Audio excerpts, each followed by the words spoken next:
মাঙ্গলিক প্রকাশ ঘটছে ততক্ষণ আমি আকর্ষণীয় হয়ে উঠতে পারি না।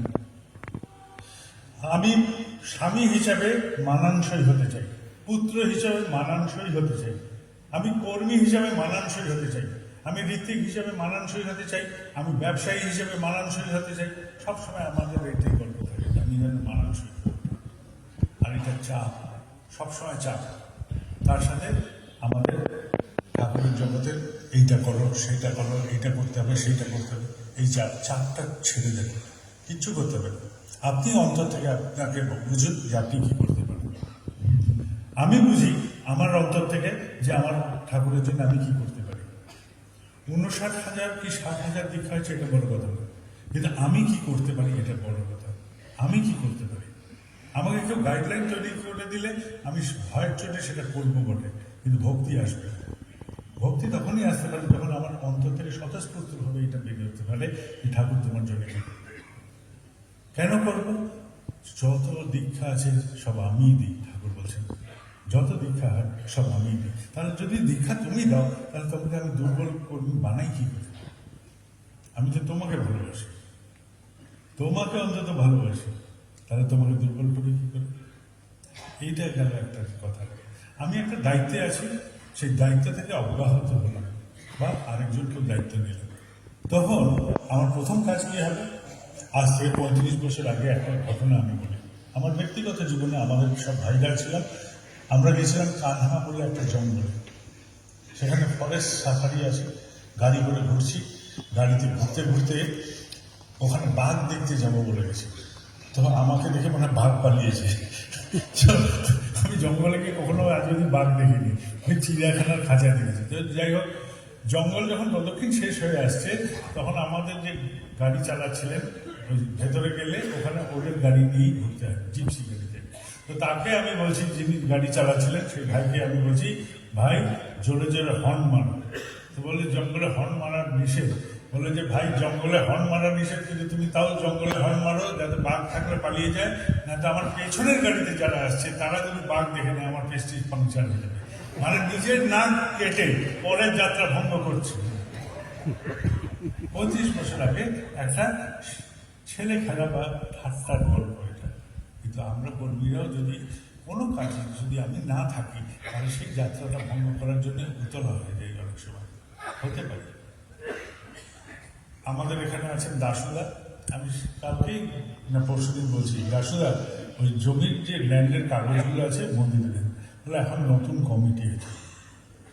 এইবার একবার প্রশ্ন, নতুন কমিটি হয়েছে তাই বলে কি দাসুদা হারিয়ে গেছে?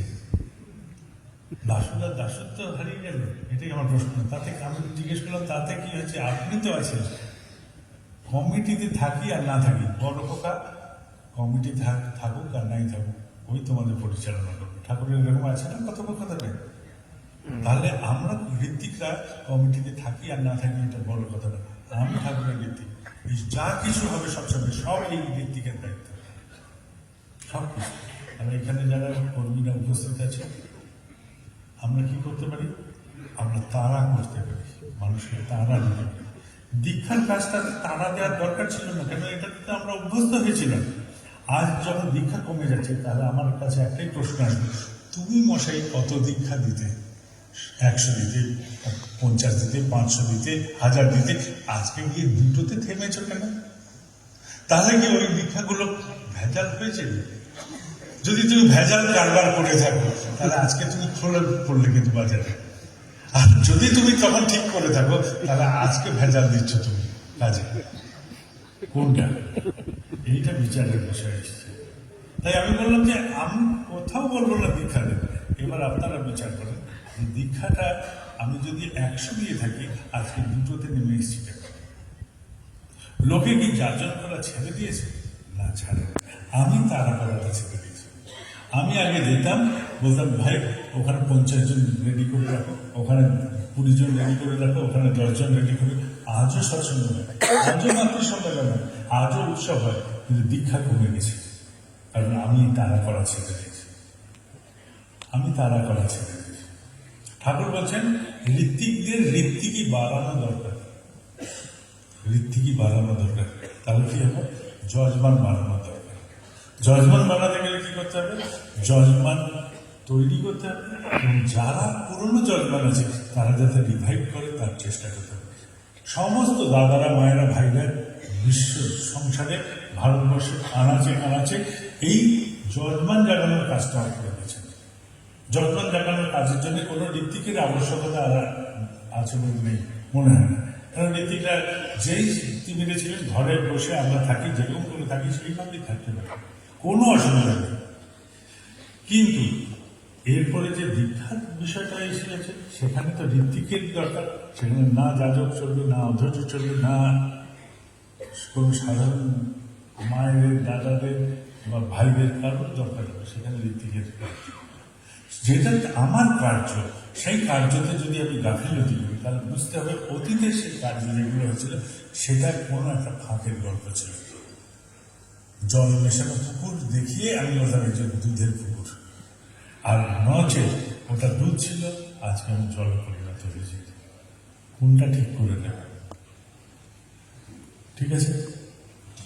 এই বছর অনেক বড় বড় উৎসব হচ্ছে। উৎসবের জন্য আমি কয়েকটা কথা এখানে যারা আসতেন তাদের বলেছিলাম যে উৎসবগুলো যদি সমবেত প্রক্রিয়ায় হয় তাহলে অনেক বিশাল আকারে হতে পারে এবং এইগুলো ওই অঞ্চলে ঘুরে ঘুরে হতে পারে। তাহলে মানুষের পক্ষে সুবিধাজনক কিছু থাকবে। উৎসবের সময় বলা হয়েছিল যে ঠাকুরের আসন যদি একক ভালো থাকে এবং আসনটার পরে যদি মণ্ডপ বসে, তারপরে যদি আরো কোনো ঠাকুর ঘর হয়, তখন বড়মার ঘরটা ওই পাশে, বড়দার ঘর তার পাশে, এরকম করে বেরিয়ে যেতে পারে। কিন্তু এক মণ্ডপে যখন ঠাকুর সাজানো হচ্ছে, একটাই মণ্ডপে ঠাকুর বড়মা, বড়দা, তখন কোথাও কোথাও ঠাকুরের ছবিটা এক সাইডে রাখা হচ্ছে, এটা কিন্তু বলা হয় না। যদি এক মণ্ডপে থাকে তাহলে ঠাকুর মধ্যমণি হয়ে থাকে। ঠিক আছে। কিন্তু বহু জায়গায় আছে, আমরা ভুবনেশ্বরের ঋত্বিক সম্মেলনে গেছি, সেখানে দেখেছি ঠাকুরের জায়গায় ঠাকুর এবং তারপরে বড়মার বিগ্রহের জায়গা, তারপর বড়দার বিগ্রহের জায়গা। এই যে এইরকম করে থাকলে কি হয়, প্রণামটা ঢুকে বেরিয়ে যেতে পারে। এটি ছিল।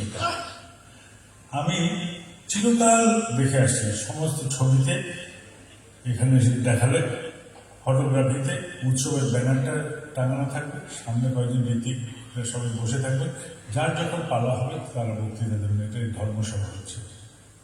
ধর্মসভা সারাদিন ব্যাপী হোক, এটাই আমি বলেছি। ঋত্বিকরা বলতে পারবে না এরকম বলে দিই, সবাই বলবে। আর বললাম একটা বাচ্চা থেকে শুরু বুড়ো অব্দি সবাই বলবে নিজের বাস্তব অভিজ্ঞতা। বাস্তব অভিজ্ঞতাটা খুব দরকার, কারণ এই বাস্তবের সাথে আমরা কিন্তু রিলেট করতে পারি, সম্পর্কিত হতে পারি। অবাস্তব কিছু যদি বলি অং বংচং করে, সেগুলো আমাদের মাথার উপর দিয়ে বেরিয়ে যাবে, কিছু বুঝতে পারবো। তাই তথ্য আমদানি করে বলার থেকে নিজের জীবনে বাস্তব করার মধ্যে দিয়ে যেটা অনুভূতি এসছে সেটা। যেরকম আমি একটা বলেছিলাম যে আমার একজন আত্মীয়, তিনি অভিসম্পাত করলেন আমার সন্তানদের বা কিছু, আমাকে একটা বিষয় উদ্দেশ্য কার্যক্রমের জন্য তাকে বলছে যে এটাতে সম্মতি দিতে হবে। আমি বললাম এটা আমি পারবো না। তখন তিনি ইনসিস্ট করছেন যে তোমার ক্ষেত্রে হলে কি হবে, দেখি তোমার ছেলেদের কি হয়। আমার মন খারাপ হলো, কিন্তু কিছু বললাম না। ফোন শেষ হলো, আমার মন খারাপ হচ্ছে। বিনায়কদা বলছেন যে চল পুরীর উৎসব যেখানে আমি দেখতে যাই, আর আমি পুরীতে সেই সময় যাচ্ছি, আমার মনের মধ্যে ওই ভাবটা হয়ে গেছে যে এরকম করে বলার দরকার পেয়েছিল আমার সাথে তার এরকম সম্পর্ক না, একটা অন্যায্য কথা, তাতে আমাকে নাকি সম্মতি দিতেই হবে। এই যে যাচ্ছি আমি একবার ওই মানুষটার কথা ভাবছি না, আমি ভাবছি ঠাকুরের কথা। আমার মনটার ঠাকুর তুমি এতটুকু ফাঁক রেখে দিয়েছো কেন, বা আমার চলার কোথায় ফাঁক আছে যে এই ফাঁকার মধ্যে ওর কথাটা এসে ঢুকতে পারলো।